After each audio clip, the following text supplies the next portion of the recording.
Allah itu kan menciptakan dua risalah yang besar. Yang pertama takdir, yang kedua doa. Takdir niku napa? Takdir itu proposal Allah untuk manusia. Sementara doa itu apa? Fasilitas yang Allah berikan kepada manusia untuk meminta, bahkan untuk merubah takdir.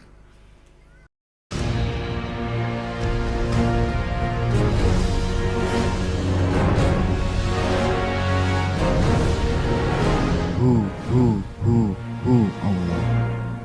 Sebagaimana Bapak Ibu mungkin lihat di YouTube, tanggal 11 Oktober kemarin Gus Miftah diundang oleh Presiden Jokowi di acara Investor Daily Summit 2022. Wis utek murah nyandak wi apa radong wi. Yang mau saya ceritakan bukan itu Bapak Ibu. Jadi hari ini dunia, tidak hanya Indonesia, terancam dengan isu resesi global. Lah jenengan ora usah mikir resesi global itu apa. Yang jelas tadi sore sama tamu-tamu yang datang tadi sore siapa? Ngacung. Nah, yang ikut foto-foto tadi sore siapa? Nah, jadi mereka sebenarnya kesini tidak untuk ikut ngaji dan hanya minta selfie saja sebenarnya. Ya. Oh iya lah kemayune. Ini dari Cilacap kayaknya tadi ya. Nah, itu Cilacap Bang. Dari Cilacap Bang. Masalah bong soal ngapakiyah gitu. Jadi kalau ngomong blekuduk. Kayak Banyu Umum ya. Nah, saya bilang begini.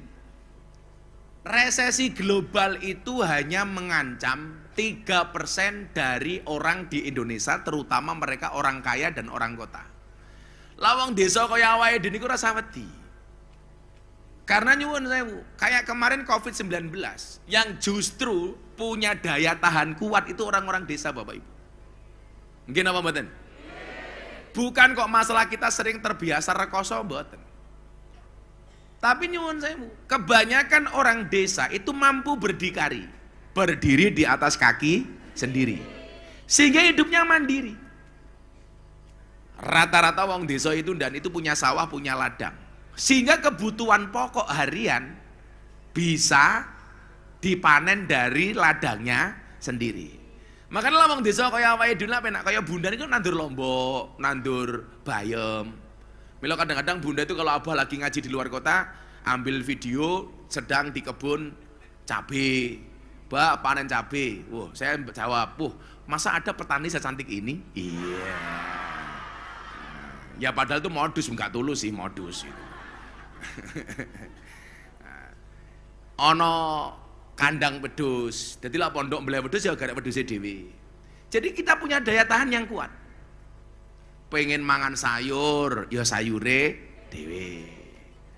Pengen mangan sego, ya berase dhewe. Pengen mangan endok, ya endoke pitik goblok, endoke dhewe gitu.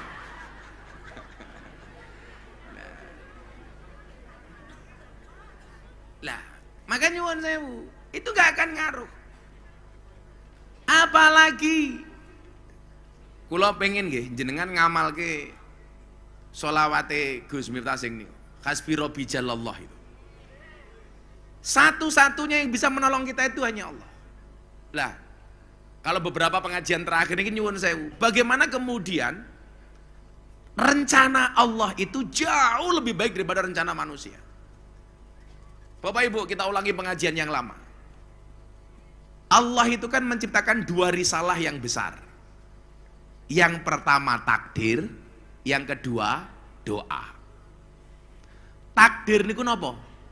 Takdir itu proposal Allah untuk manusia. Sementara doa itu apa? Fasilitas yang Allah berikan kepada manusia untuk meminta, bahkan untuk merubah takdir. Makanya sering Allah itu membatalkan takdirnya demi mengikuti kemauan dan doa dari hambanya. Makanya dalilnya nomor la yaruddul qada illa bidu'a. Takdir itu tidak bisa ditolak kecuali dengan doa. Makanya kenapa Gus Miftah itu sering bersepeda? Karena orang doa itu, orang bersepeda itu seperti orang berdoa, atau orang berdoa itu seperti orang yang naik sepeda. Cepat atau lambat pasti sampai tujuan. maka teruslah berdoa walaupun doa-doamu belum dikabulkan. Niku nyuwun sewu. Umpamane ketentuannya Allah. A. Kok jenengan jaluk, ya Allah kula jaluk B. Allah sering membatalkan A-nya demi mengikuti kemauan hambanya. Ketika menurut Allah itu baik. Maka nyuwun sewu. Yang beberapa pengajian terakhir saya ceritakan. Niki sing kok Gunung Kidul mesti rong krungu. Soale kula dereng ngaji teng Gunung Kidul. Wong Gunung Kidul lah nunggu pengajian Gus Miftah ngenteni pengajian gratisan. Nah, kalau ngundang nggak mungkin gitu. Apa? Oh pernah sekali ya. Wis lawas banget. Gue sangune murah dinyang. Nah, ada cerita menarik dan ada seorang laki-laki namanya Sulaiman. Saya baru senang cerita ini karena ini cerita nyata dan ini bagus banget. Bagaimana kemudian takdir Allah itu asik. Kalau bahasanya Gus Miftah apa? Allah itu maha asik. Tuhan itu maha asik. Sulaiman ini usianya 35 tahun. Kelasnya STMJ, sudah tua masih jomblo. Partainya Golkar, golongan Kasep Rabi.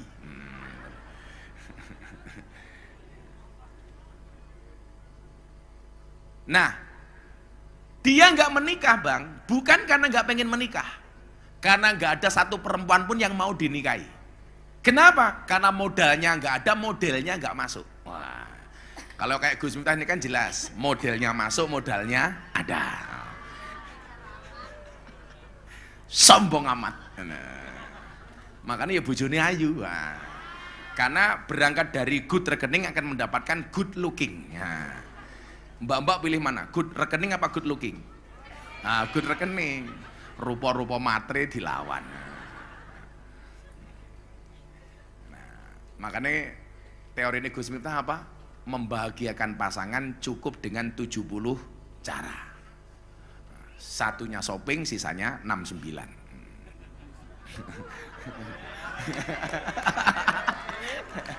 Sangel. Kalau gila ngantuk gini malah mutir rada apik. Kalau ngantuk era umum niki. Ya Allah, ya Allah. Loh, sing mbak-mbake takon 69 ki apa? Angka itu loh. Kalau Pak Kapolda angkanya bukan 69 tapi 86. Nah, ini yang belum balik rasa mikir, Dok. Akhirnya apa? Delala. Si Sulaiman ini kenalan sama seorang cewek. Namanya Siti Fatimah. Lah, Fatimah ini anak seorang janda. Namanya Zubaidah. Jadi anaknya jenenge Fatimah, ibunya namanya Zubaidah. Nah, singkat cerita, si Sulaiman itu senang dengan Fatimah. Akhirnya dia matur sama Kiai. Jadi mohon maaf kalau ibu punya masalah, tolong lapornya kepada Kiai. Kalau masalah-masalah seperti itu, jangan kepada dukun. Manusia pertama yang percaya dengan dukun itu namanya Fir'aun. Makanya dulu Fir'aun pernah punya kebijakan, bayi lahir laki-laki dibunuh. Itu atas bisikan dukunnya. Lah, artinya kalau jenengan lebih percaya dukun daripada Kiai, jangan-jangan Anda cucunya Fir'aun. Nah, biasanya jilbabnya coklat.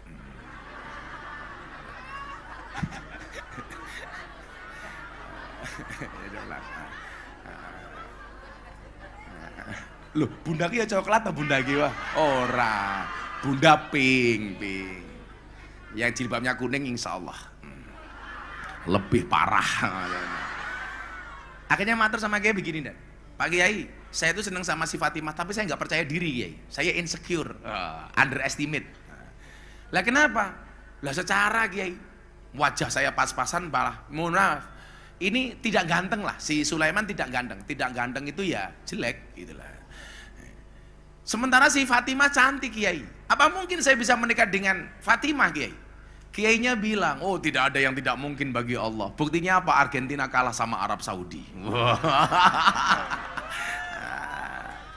Betul? Gak ada yang tidak mungkin. Harusnya kalau Argentina pengen menang lawan Arab Saudi gampang. Kulit bolanya terbuat dari babi. Ya, pasti nggak ditangkap sama kipernya. Haram, haram, najis. Mahok. Lagian 3 gol Argentina dianulir oleh wasit gara-gara offset. Kenapa pemain Arab Saudi pinter membuat jebakan offset? Karena mengamalkan hadisnya Nabi, sawu sufufakum bisolah, rapatkan dan luruskan softnya di dalam sholat. Nah, akhirnya kena offset dia, dan karena Messi nggak pernah sholat gitu. Dan sesuatu yang baru itu kan selama ini dianggap apa Bu?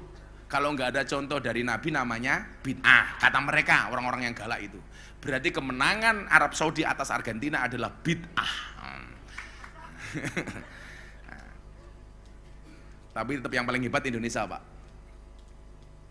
Brazil pernah mengalahkan Jerman, Jerman pernah mengalahkan Italia, Italia pernah mengalahkan Brazil. Tapi baik Brazil, Jerman maupun Italia tidak pernah mengalahkan Indonesia. Wah, betul? Wah. Kenapa? Karena Indonesia tidak pernah bertanding melawan Brazil, Italia, dan Jerman. Makanya kita pertahankan prestasi ini dengan cara apa? Dengan cara tidak bertanding dengan mereka. Istiqomah. Istiqomah. Dulu saya punya cerita, dan ingat Piala Dunia tahun 2004. Kejadian Materazzi nyundul kejadian Zinedine Zidane nyundul dadanya Materazzi, pemain Italia. Playmaker Prancis nyodok dadanya center backnya Italia. Orang waktu itu mikir, bilang, itu kenapa kok Zidane berbuat sebodoh itu? Orang bilang, itu karena Zidane diprovokasi karena adiknya adalah seorang PSK.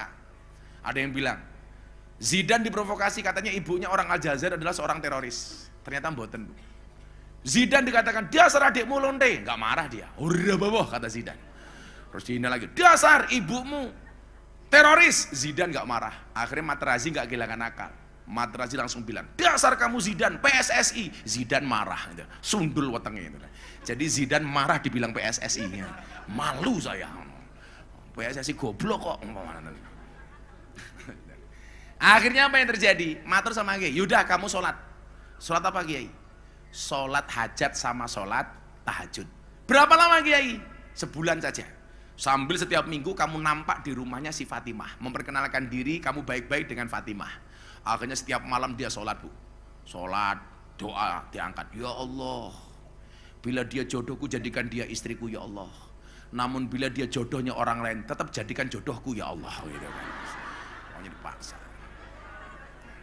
Besok lagi sholat, Allahu Akbar, ya Allah. Bila si Fatimah istriku ya Allah, jadikan dia istriku ya Allah. Namun bila dia bukan istriku, mbok tolong dicek lagi ya Allah. Pokoknya itu kena masa. Setelah sebulan, matur sama Kiai, Pak Kiai, saya sudah sholat sebulan, apa yang harus saya lakukan? Mas Sulaiman, kamu besok hari Jumat pagi datang ke rumahnya si Fatimah antara jam 6 sampai jam 7 pagi. Nah, itu adalah waktu mustajabah untuk menyatakan cinta. Iya, itu terdapat dalam kitab Mujarobat. Apa Bu? Urung tangi. Urung tangi lho. Loh, kula mbiyen nembung bunda niki bar subuh. Takono bapak mertua kae, bar subuhan nang masjid langsung kula matur sama Pak Wasito. Pak Wasito kula badhe matur. Wah, gagah. Ya Bun ya. Napa Bu? Bukan reso turu, saya nggak bisa tidur. Bunda yang saya tembung masih tidur gitu loh. Saya bilang sama bapak mertua, calon bapak mertua itu, Pak, kula sak ontawe seneng kalih duit angsal mboten kula rabi. Nah, bapak jawabannya waktu itu ya manut anake Mas. Lak bocahe gelem, ya aku ya setuju. Wah, kula jawab, mesti purun Pak, wong kula ganteng kok. Padahal waktu itu saya belum ganteng karena bad rekening, karena belum good rekening. Tapi bunda ini visi misinya ke depan. Oh, ini calon orang kaya. Wah, makanya dia. Iya, kalau sampai dulu menolak, dia akan menyesal pada waktunya. Karena di balik kesuksesan seorang laki-laki akan ada banyak mantan yang menyesali. Walaupun saya nggak punya mantan karena nggak pernah laku untuk pacaran. Loh, kamu yang jomblo-jomblo santri santai saja lah. Kalau kamu ditolak sama cewek atau kamu nggak punya pacar, santai aja li. Loh, sorry, aku jomblo bukan karena aku nggak laku, tapi karena terlalu indah untuk dimiliki. Wah, kelas. Story. Ya, yang lucu santri ora aji ada namanya Wahyu. Setiap senang sama cewek, ceweknya nolak. Akhirnya ceweknya saya tanya, kenapa kamu ditembak sama Wahyu nggak diterima? Mohon maaf bah, saya nggak bisa menerima Wahyu. Kenapa? Kalau saya terima Wahyu dikira nabi.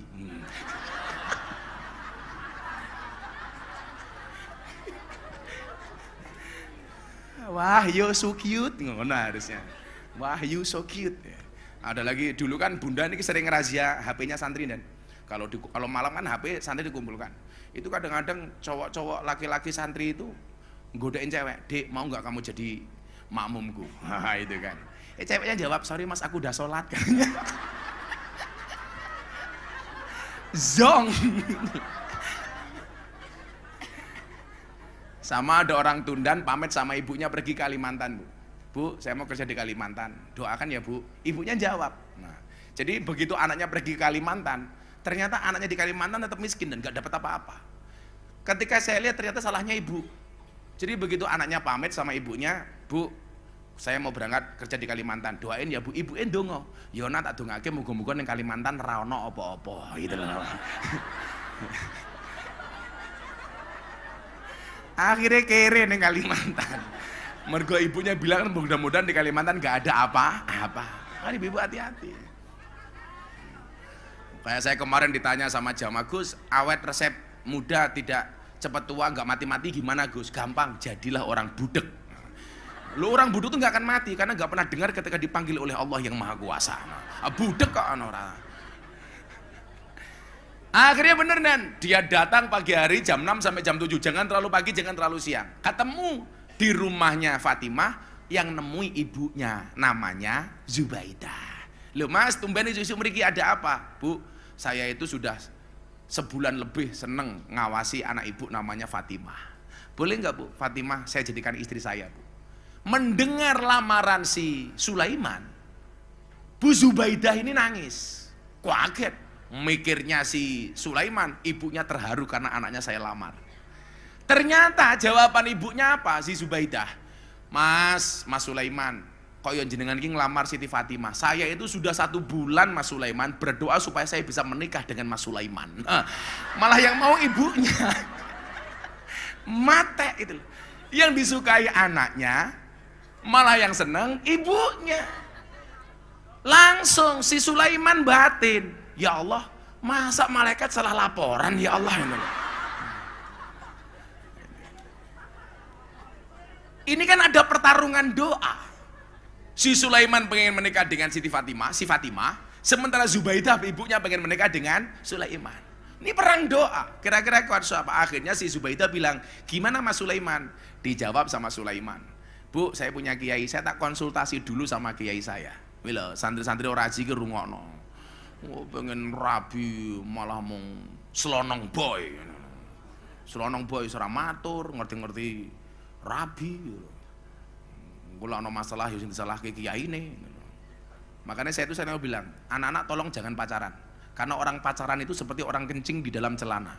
Maksudnya apa? Semua orang bisa melihat tapi tidak bisa merasakan kehangatannya. Wah.